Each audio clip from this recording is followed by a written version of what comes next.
আসসালামু আলাইকুম প্রিয় বন্ধুরা। আজকে দিনে 25শে রমজান। মাহে রমজানের একেবারে আমরা দ্বার প্রান্ত শেষ পর্যায়ে। তো আমাদের মাঝ থেকে এই মাহে রমজানটা মানে চলে যাওয়ার পথে। তো এই মাহে রমজান আমাদের মাঝে যে কতটা মূল্যবান একটা মাস, সেইটা একমাত্র মুমিন ব্যক্তি এবং আল্লাহ ছাড়া বা নবী রসুলগণ ছাড়া অন্য কেউ অনুভব করে না। মাহে রমজানটা আমার একটা জীবনে আমি কয়টা মাহে রমজান পেলাম, সেইটা আমার কাছে একটা মাইল ফলক বা একটা প্রশ্নবিদ্ধ হয়ে থাকবে। এবং কয়টা মাহে রমজান পেলাম, এর ভিতরে কয়টা মাহে রমজানে আমি মাহে রমজানের যে আদবগুলা, অর্থাৎ যে কাজগুলা মাহে রমজানের ভিতরে করার মানে বাধ্যতামূলক, সেই কাজগুলো আমরা করতে পারছি কিনা, সেই বিষয়টা আমাদের মনের ভিতরে সাড়া দেয়। মহান আল্লাহ তাআলা যখন মাহে রমজানের যে একটা সওয়াব বা একটা পুরস্কার, সেই পুরস্কারটা যখন সে তার নিজের হাতে দিবে বান্দাদের হাতে, তো মাহে রমজানের যে সবকটা আদব সে পালন করছে। যেমন মাহে রমজানের রোজাও রাখছে, সেহেরিও খাইছে, 30টা তারাবিও পড়ছে ইফতারের পরে, আবার 5 ওয়াক্ত নামাজও পড়ছে, পাশাপাশি নফল এবাদাতগুলো সে করছে এবং কি তার সাধ্যমতো সদগাগুলা বা দানগুলা সে করছে। তো মাহে রমজানের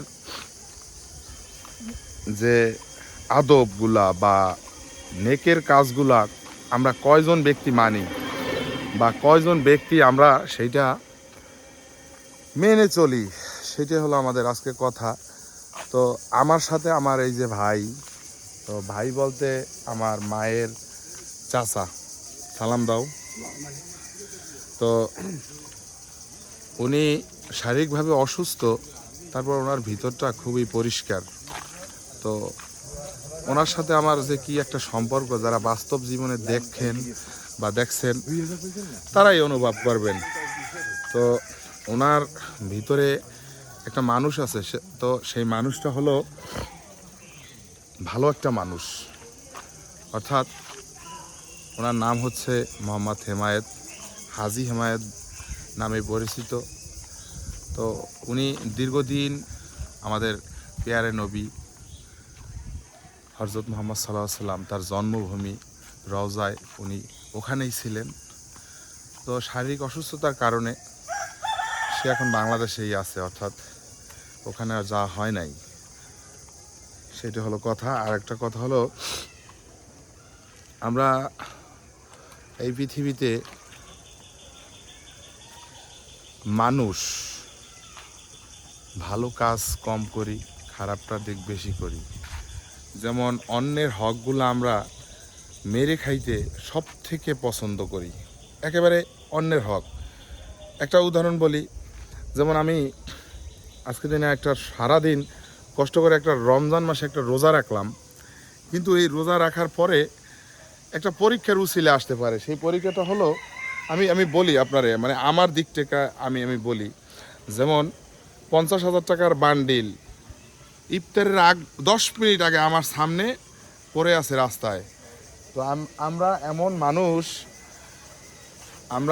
মানুষ বা আমাদের ভিতরে এমন একটা ঈমান আর আমল, সেই মানুষটা দেখা যায় আমার সারাদিনের না খাওয়া বা ওইটা আমার কাছে কোনো কাজ হবে না, আমার ওই 50,000 টাকার বান্ডিলটাই লাগবে।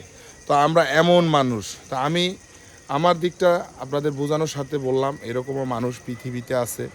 তো রমজান মাসটাকে তারা আইডি স্বরূপ ব্যবহার করে। আমার জাস্ট এতটুকুই একটা মানে আপনাদের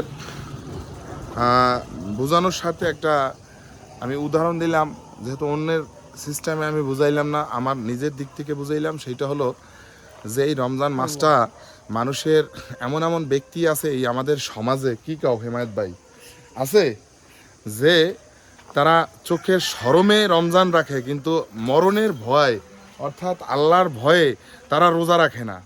তারা রোজা রাখে মানে একমাত্র এই সমাজের ভয়ে, অর্থাৎ সমাজে সে যে তারে একটা সভাপতি বানাইছে, সমাজে সে একজন চেয়ারম্যান আছে দেশের ভিতরে, বা দেশের ভিতরে বিজ্ঞ একজন নেতা, কিন্তু দিন শেষে সেই ব্যক্তি আমাদের দেখা গেছে মানিজ্জাতের ভয়তে আমল করে, কিন্তু আল্লাহর ভয়ে না, বা মাটির নিচের যে ভয়ে সেখানের ভয়ে না। মাটির নিচে কিন্তু কোনো ঘুষ চলবে না ভাই, মাটির নিচে কোনো সুপারিশ চলবে না, মাটির নিচে দেখা গেছে কোনো মন্ত্রী মিনিস্টারের ফোন চলবে না। মাটির নিচে একমাত্র যদি আমাদের নবী করিম সাল্লাল্লাহু আলাইহি সাল্লাম সে যদি আমাদেরকে সুপারিশ করে তাইলেই আমাদের কাজ হইবে, নতুবা কোনো আউলিয়া বলেন বা আপন মা যে মার পেটে আমরা হইছি, যে বাপে আমাদের জন্ম দিছে, তাতেও কাজ হইবে না।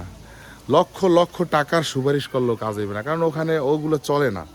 অর্থাৎ ওখানে চলে আপনার ভালো আমলগুলা।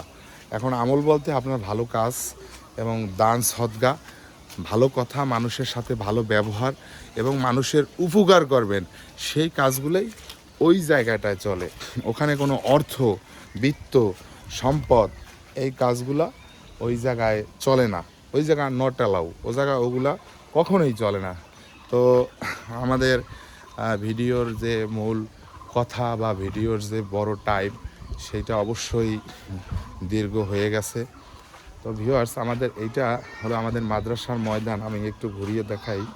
আমাদের এই মাদ্রাসার ময়দানে অনেকটা স্পেস, নতুন মাদ্রাসা, বছর 4 এরকম হয়েছে না, 4 বছরের মতো হয়েছে। তো আমরা এখন পর্যন্ত ছাদ দিতে পারি নাই, যদিও আমাদের এতটা মানে দুর্বল পয়েন্ট আমাদের, এই কারণে আমরা পারি নাই ছাদ দিতে। দেখেন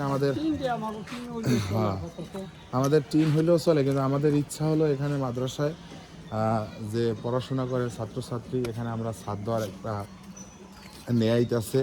তো ছাদের পাশাপাশি যদি কোনো ব্যক্তি এখানে ডোনার হিসাবে এইটা নিতে চান, আগ্রহী, অবশ্যই আমরা তাকে স্বাগতম জানাবো। আর এইটা হলো মাদ্রাসার আপনার বাথরুম, ওয়াশরুম, 3টা এখানে। আর অপর সাইডগুলো হলো আমাদের পুরানো মাদ্রাসা, ওই সাইডগুলো হলো আমাদের, ওইটা দেখাও পুরানো মাদ্রাসার, ওইটা হলো আমাদের, ওইটা হলো পানির ট্যাঙ্কি। আর ওই সাইডগুলো হলো, ওইটা হলো বাথরুম, তারপরে ওইটা হলো পানির ট্যাঙ্কি, আর একটা হলো সিফটি ট্যাঙ্কি। পাশাপাশি ওখানে ওইভাবে ক্লাস করানো হয়। আর পারিবারিক একটা কবরস্থান, মাদ্রাসার যে প্রতিষ্ঠাতা সে যেখানে ডোনার ছিল জায়গার, তারে ওখানে সম্ভবত রাখা হবে মৃত্যুর পরে। সে এখনও মারা যায় নাই, সে আছে, কিন্তু তারপরে তার ন্যায়তে ওখানে একটা তাকে কবরস্থ করার প্ল্যানিং ওইভাবে রাখছে সে নিজেই, যে আমি যদি আমার মৃত্যুর পরে ওই জায়গাটা রাখা হবে। ওইটা হলো লাইব্রেরি, আর ওই সাইডে হুজুর থাকে। আর আপাতত এখন তো বন্ধ না, আপাতত বন্ধ। তো বন্ধর সুবাদে ওই জিনিসগুলা, ওই সাইডে হুজুর থাকে কিন্তু ক্লাসের ভিতরে। এই সাইডটা হলো আমাদের সেই পূর্বপুরুষ, একেবারে আমাদের এই 4 সমাজের সর্বশ্রেষ্ঠ বড় আমাদের যে সেই মসজিদ, এখন বড় বাড়ি মসজিদ সেইটা। তো এই যে মসজিদটা, এই মসজিদটাই আমাদের পূর্বপুরুষরা এখানে সমাজের সবাই মিলে এখানে সবাই নামাজ আদায় করত। একটা পর্যায়ে এই মসজিদের কেন্দ্র করে একটা সমাজ ভিত্তিক তারা উন্নতর লক্ষ্যে কয়েকটা মসজিদে বিভক্ত হয়ে গেছে এরকম। তো আমি এখন আপনাদের যে প্রান্তটা আমি দাঁড়িয়েছি, এখানে ছিল একটা বড় পুকুর। সেই পুকুরটার ভিতরে আমি নিজেও ছোটোবেলা গোসল করছি, একটা আন্দি বলি আমরা। তো